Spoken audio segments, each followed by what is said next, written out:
रामकृष्ण हरी माऊली अभंगाच्या होया डोहात बुडवल्या संत तुकाराम कथा. पुण्यापासून ईशान्येकडे 9 मैलावर वाघोली या गावी रामेश्वर भट्ट या नावाचे एक महाविद्वान ब्राह्मण राहत असे. ते सच्छील, धर्मनिष्ठ आणि मोठे धर्माधिकारी होते.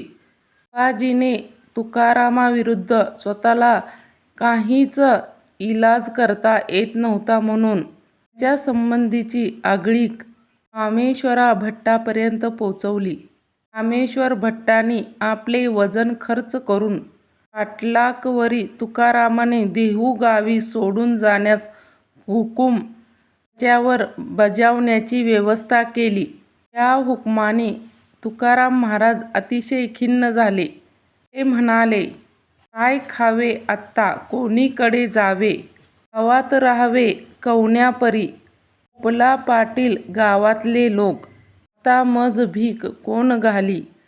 अशा बिकट परिस्थितीतून मार्ग काढण्याकरिता तुकोबा रामेश्वर भट्टाची प्रत्यक्ष भेट घेण्याकरिता वाघोलीस गेले. त्यांच्यापुढे दंडवट घालून तुकोबा म्हणाले, मी देहूचा तुकाराम वाणी आपल्या मार्गदर्शनाची याचना करण्याकरिता आलो आहे. असे म्हणून भक्तिभावाने नामगजर करून तुकोबांनी कीर्तन करण्यास सुरुवात केली.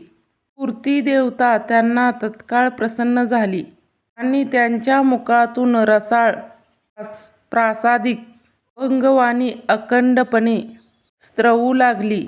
एकंदर वातावरण प्रसन्नतेने आणि पावित्र्याने भरून गेले होते.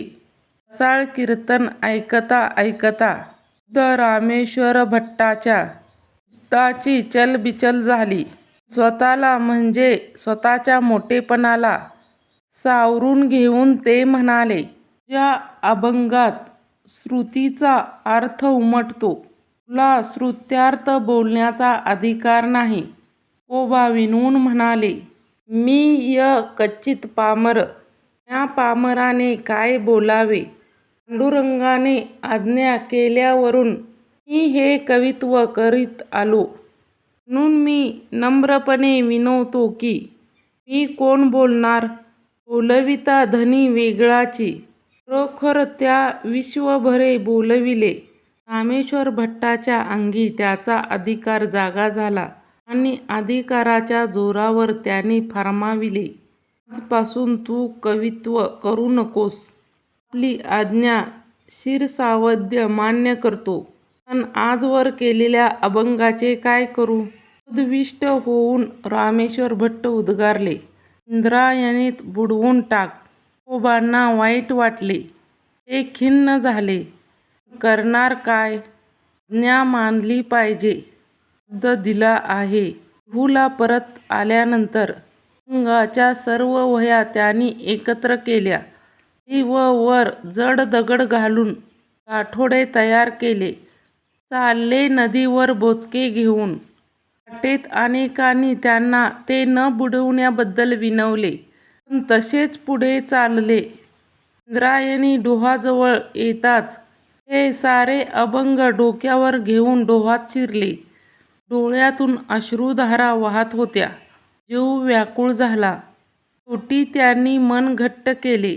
विठ्ठलाचा धावा केला आणि ईश्वराची इच्छा म्हणून अभंगाचे बोचके डोहात बुडवले. उदासवाणे होऊन तुकाराम परत फिरले. लोकांनी दुरुत्तरे केली. तुकोबांनी मनाशी विचार केला, मी काय साधले. लोकांनी फजिती केली. संसारावर मी पाणी सोडले. आता जगायचे कशाला. हरीची इच्छा. देवा, आता एकच गोष्ट. तुमची जोडी तरी करीन किंवा जीव तरी सोडीन. हे म्हणून देवळासमोरील तुळशी वृंदावनाशेजारी एका दगडावर त्यांनी आसन ठोकले. जिजाईने परोपरीने घरी चालण्याची विनवणी केली, पण तुकोबाने निर्धारच केलेला. ते जागचे हालेनात. तीही बिचारी त्यांच्या सानिध्यात राहू लागली. तुकाराम महाराज सतत ईश्वराचा धावा करीत आणि मनातील व्यथा विठ्ठलाला सांगत अन्न पाण्याशिवाय एका दगडावर बसून राहिले. एक दिवस गेला, दुसरा संपला, तिसरा उगवून मावळला, चौथा, पाचवा, 13वा दिवस उगवला. 13 दिवस देव भक्ताची कसोटी पाहत होते. भक्त शुद्धीत तरी कोठे होते.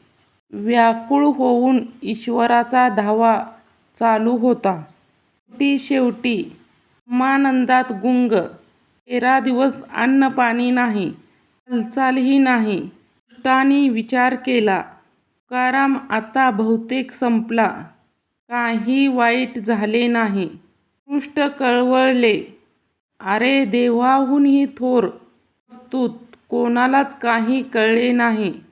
खऱ्या भक्तापासून देव दूर नसतो ते. 14व्या दिवशी पांडुरंगाने आपल्या प्रेमळ भक्ताला निद्रेतून जागे केले आणि सगुण रूपात दर्शन घडविले. पहा, पांडुरंगाची मूर्ती पाहून तुकोबांना परमावधीचा आनंद झाला आणि ते म्हणतात, जन्माचे सार्थक झाले, धन्य धन्य मी पांडुरंगा. देवानी सांगितले, हे बघ काय आहे ते आणि काय चमत्कार. त्या तरंगताना दिसल्या. तुकोबाच्या डोळ्यातून आनंद अश्रू घळाघळा वाहू लागले. लोकांची अंतःकरणे आनंद अतिशयाने भरून गेली.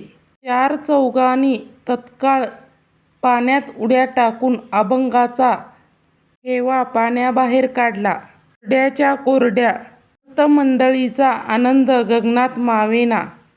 विठ्ठलाच्या नामगजरात सर्व मंडळी बेहोश झाली. कुटिलांची तोंडे काळी पडली. हे काय सांगायला पाहिजे का? रामकृष्ण हरी माऊली. कथा आवडल्यास लाईक कमेंट करा. रामकृष्ण हरी.